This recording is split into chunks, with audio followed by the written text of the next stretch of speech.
Okay, now let's try to understand the variable considerations meaning and their examples. So let's take the example of a company whose name is Salesforce, and the company is providing CRM licensing, implementation and support services, and the base contract price is $10,000, which simply means that they are charging $10,000. Also, Salesforce done a contract with their customer that if the usage of their softwares or cloud services are beyond 500 users, then they will be getting additional $1,000. Now, based upon past experience, Salesforce determined that 100% is the probability or chance that the user will be exceeding $500, 500 users. So effectively what Salesforce will do, they will say that our transaction price is this 10,000 plus this variable consideration of 1,000, making that total of 11,000. So this will become their transaction price based upon their experience. Now they will go and try to find out standalone selling price first for their licenses, implementation and support, and they found that the total is 10,000. So effectively they will be allocating this 11,000 of transaction price here among all of the license, implementation and support. Here they are not allocating the transaction price of 10,000, they are allocating additional $1,000 as well, because this $1,000 is the variable consideration which they will receive. Similarly, if we see another example of variable consideration, but this time this relates to specific obligation. Now let's see the example where the company is Apple company and they are providing an iPhone and Apple Care, and the base contract price for the contract is $100, and there is a promotional offer as well that the $10 cashback will be there if the customer buys an iPhone. So this time this variable consideration of $10 only belongs to specific performance of the obligation. So this $10 belongs to only iPhone. We go and see the standalone selling price in the market, which is 70 and 30, but this $10 only belongs to phone. Then what we will say, our total transaction price here won't be $100, it will be 100 minus $10, so it will become our $90, and that $90 won't be allocated in this ratio.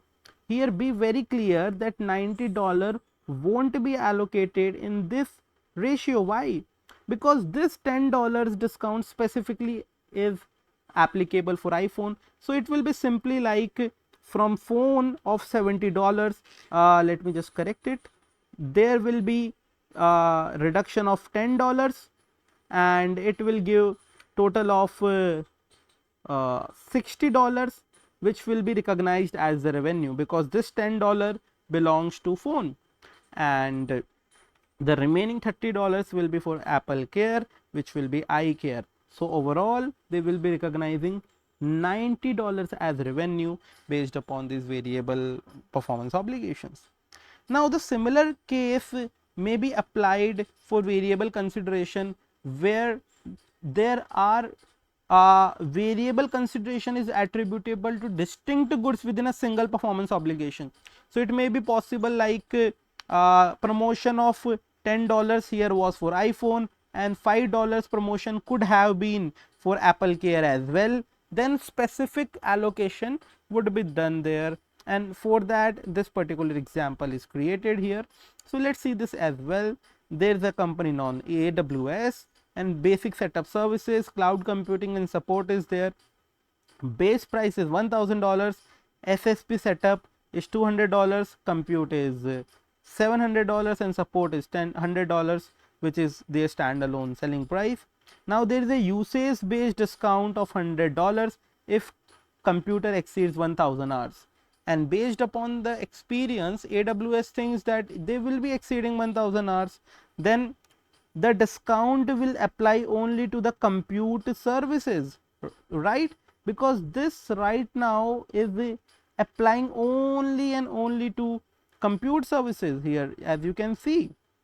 Similarly, in this example there could have been the case that some variable consideration is on compute, some is on support, so you have to think through each and every cases again. Now so you will say setup fees will be 200, which is here, and compute fees will be like standalone is 700, but additional discount is $100, so $600 will be recognized as revenue, and support effectively will be $100, which will be recognized over the contract period.